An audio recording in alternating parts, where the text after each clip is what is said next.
Hello, everyone. So the first person, the second panelist, is Dr. David Engstrom. So Dr. Engstrom is a professor of social work at San Diego State University.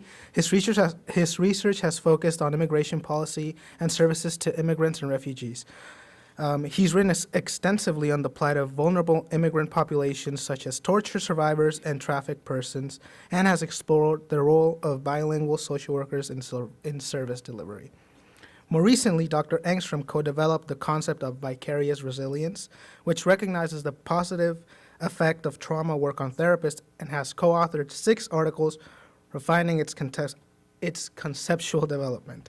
Dr. Engstrom also founded the MSW Thailand Summer Internship Program in 2002 and has supervised nearly 110 students in internships ranging from child welfare to human trafficking to mental health. He has been a visiting professor at the Faculty of Social Administration at Thammasat University and at the Faculty of Social Sciences at Mahidol University in Bangkok, Thailand. Dr. Engstrom has also received several awards for his international social work. So please, round of applause for Dr. Engstrom.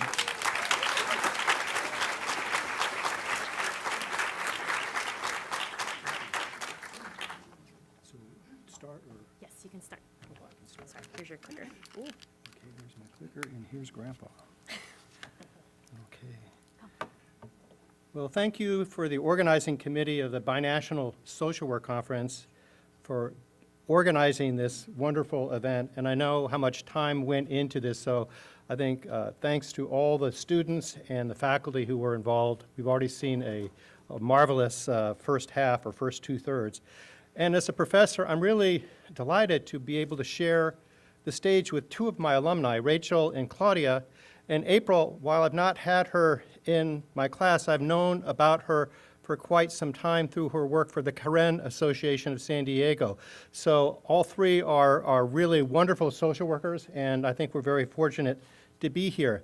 Now, when I was given the task for this, for my presentation, it was a little bit like Mission Impossible, because I'm asked to talk about international emphasis in social work, which is one course I teach, and then immigration, which is yet another course I teach, and then the relationship of human rights. Now, for a professor to say go a little long, we say thank you. For professors to go short is, well, difficult. So I will do my best to stay within the time frame. So let me see how this thing. Okay.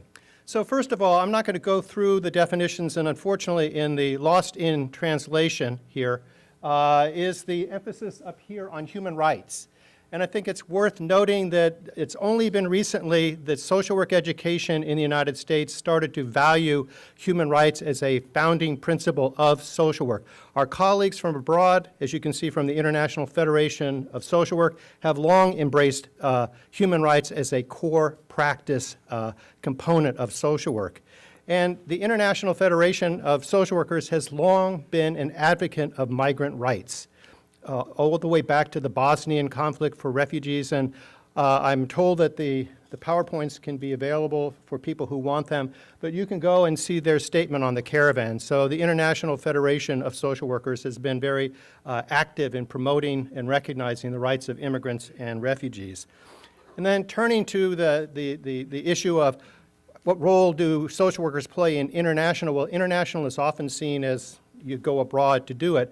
But actually, one of the great theorists of international social work, Lynn Healy, says that actually doing work with immigrant populations is doing international social work.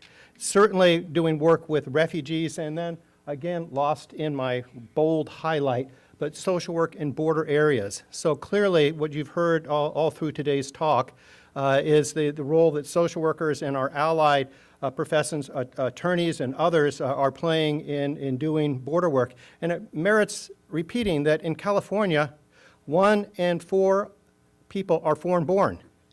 And if you're working with children, 1/2 of children in Californians are living in immigrant families. So when you're doing social work in California, you're doing social work with immigrants and refugees. I think that's very clear.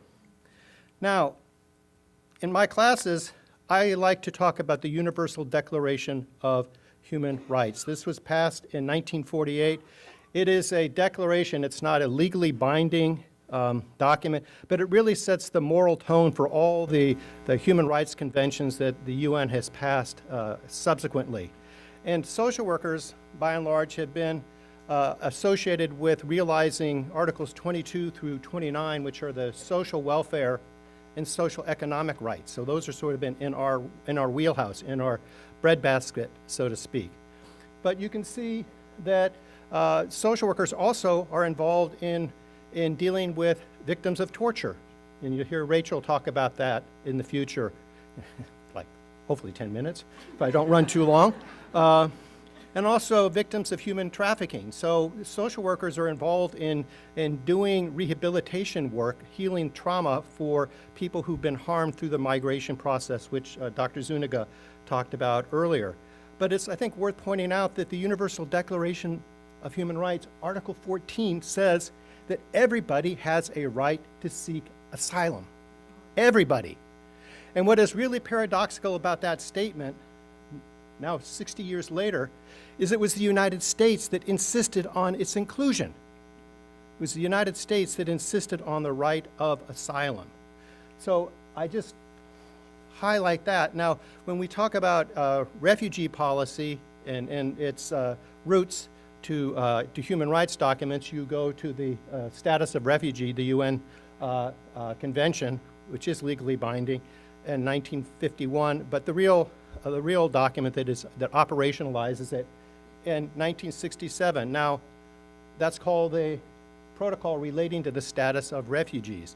Now, my dear colleague, Maria Zuniga, stole my thunder because she talked about sort of the definition of refugees.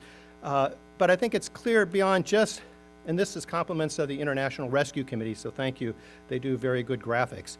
But you can see the 5 categories, but it's also worth noting that the basis is that you cannot stay in your country because you fear for persecution, and you cannot be returned to your country because you fear for your life or you fear for harm happening to you. And so, moving on. So with these documents, they're really toothless without organizational apparatus to enforce them. And so I'm not going to go through this, but we have the UN High Commissioner for Refugee, which maintains and helps refugees globally. You have international organizations that work in camps and help protect the safety of migrants. You have government agencies both in Mexico and in the United States that are dealing with migratory issues. And then you have domestic resettlement agencies and other organizations, many of which we've heard today. So these organizational actors really are involved in providing protection and advocacy for refugees and asylum seekers. Now, I'm going to go forward because I changed my slides a little bit, so I'm going to go back and hope it doesn't collapse. But I think it's also worth noting that in today's climate, which we've talked about, if you look at this list of top 10 countries, the United States is not in them. We are not in the top 10, and in fact, the refugee burden, if you want to call it that term, falls disproportionately on what the UN calls medium and low human development countries. These are countries that are barely able to provide sustenance for their own citizens, and yet they have to bear a great burden for refugees.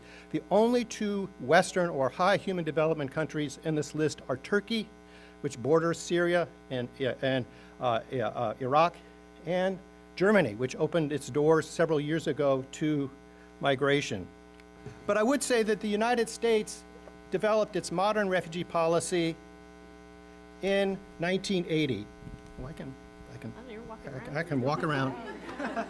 We signed the convention in 1967, but we did not really codify the law until 1980. Now, the United States has always taken refugees, but until 1980, it was done on an ad hoc basis. So those of you who are old enough may remember the Vietnamese boat people, the Cambodians. If you're older than that, you may remember the Hungarian refugees that came over. So this is always done in an ad hoc basis, meaning there was no permanent structure to admit people. Congress had to pass an act every time to do it. Now imagine Congress doing anything quickly. Not likely. So in 1980, the United States instituted a formal refugee program. And in this with the Refugee Act of 1980, it created a way for refugees to be admitted on a continuous basis. All the administration had to do was say, here are our refugee ceilings. This is how many people we want to admit. And then Congress said, you've consulted us and we will let you in. Now, what happens to refugees is much more complicated, as Dr. Zuniga has suggested. To be a refugee and to get in the United States means you are the most poked and prodded. You're the most vetted immigrant of anybody entering the United States. Background checks, security checks, health checks, you name it. And so to get to the United States is a remarkably hard thing to do. And it's even made more remarkable by the numbers that we admit. Dr. Zuniga actually was a little optimistic. This year's allocation for refugees is 30,000. Now, if you put that in context, there are 25 million refugees in the world certified by the UN. So if you were good at math, you would say that's 0.00012% chance of any refugee getting into the United States. So we have clearly have abandoned our refugee program by, it was already small, but it's gotten diminished under the Trump administration. Now, the second thing I want to talk about, without my PowerPoints, is that the Refugee Act also created a permanent asylum policy. Now, prior to the 1980 Refugee Act, people could get asylum in the United States, but it was on the discretion of the Attorney General, his parole authority. And basically speaking, refugees or people who were seeking asylum in those days were mostly seen of as the Soviet ballet star, the Cuban baseball player. So when the apparatus for asylum was created, it was really assumed that there weren't going to be that many asylum seekers. Well, you fast forward, and now we know that there are something like over 600,000 people in the asylum queue in the United States. Now, what was ironic about the Refugee Act was it was passed in 1980, right around the time that the first mass migration from Central America started, which was also, as our speaker has suggested, was a response of U.S. foreign policy. And we're talking about El Salvador, Guatemala, Honduras, Nicaragua, death squads, the Contras, and these were people who fled their country because they really had no other choice. So they came right at a time when our asylum policy assumed that they really were not, that the structures were really not capable, and they've never really been adjusted to handle that number of asylum seekers. So cognizant of my time, I would just make a couple points, which is that the structure of refugee policy, both internationally and domestically, it's really been based on a post-World War II view of the world. And in fact, the United States' view of refugees up until 1980 said you had to be fleeing from communist countries. By definition, to be a refugee, you had to be fleeing from communism. That changed, at least by legal doctrine, not necessarily by practice, after 1980. But we know that if you are either asylum seeker from Cuba or you're an asylum seeker from El Salvador, you're not going to face the same odds of getting political asylum. And that is because we tend to look at our enemies and say, we take your people because you're persecuting them. When we look at our allies, we say, you're economic migrants, or you have another reason for coming to the United States, but you're truly not politically persecuted. So the other reality with asylum seekers, and had I had my snazzy PowerPoints working, you could see that the chance of getting into the United States as an asylee is very small. I think the acceptance rate is around 30% of all people who are adjudicated in asylum courts. 30% get in, and if you were to go down into the numbers in San Diego, you have one judge who approves only 10%. Another judge approves 52%. So the system is not very fair. It depends sort of where you're coming from, but also who your judge or your case officer is. So I'm going to conclude with magic. Where's the doodad? So I'm going to talk about survival migration, because that has really been the theme of this conference, which is that we are putting folks from Central America, from the Democratic Republic of Congo, from other countries who have had terrible circumstances that have forced them to flee their country. And we're putting them through the lens of political or other forms of persecution when that does not really capture the full dynamic of why they leave. So Alexander Betts, studying migration in Central Africa, came up with this term, survival migration. And I wish I could take credit for it because it crystallized a lot of my thinking on this topic. But you see, refugees are one element of survival migration, but Betts would say the other elements are food insecurity, corruption, violence, not by a state actor, but by gangs. So there's a whole reason for why people have to flee, and they're just as legitimate as people who fear because the state says if you don't leave, we're going to get you. So his point about survival migration is that we need to expand and look at this from a deprivation perspective. And I think that's an important concept. Our asylum policies protect people, but they don't provide enough protection for people who come in harm's way. They don't always fit into the box, and nevertheless, the reason for why they leave is just as compelling as the case for political persecution. Now, I'm understanding that I'm talking about sort of, this is a new concept that's just been articulated, and I don't know the true legal ramifications, but it certainly is an interesting idea, and I think something for us to ponder. Now, we're in an era where trying to expand criteria for letting people in is a difficult task when we're fighting just to keep the existing criteria there. But I look back and I think about my family. I'm white male, very privileged, but I'm also recognizing if I had to flee the United States or flee for my safety, would I not want to have a country take me in and provide me for protection? So I'm going to leave you with my golden rule, although I'm going to call it the immigration golden rule. Provide protection for others just as you would have protection provided for you. So, thank you.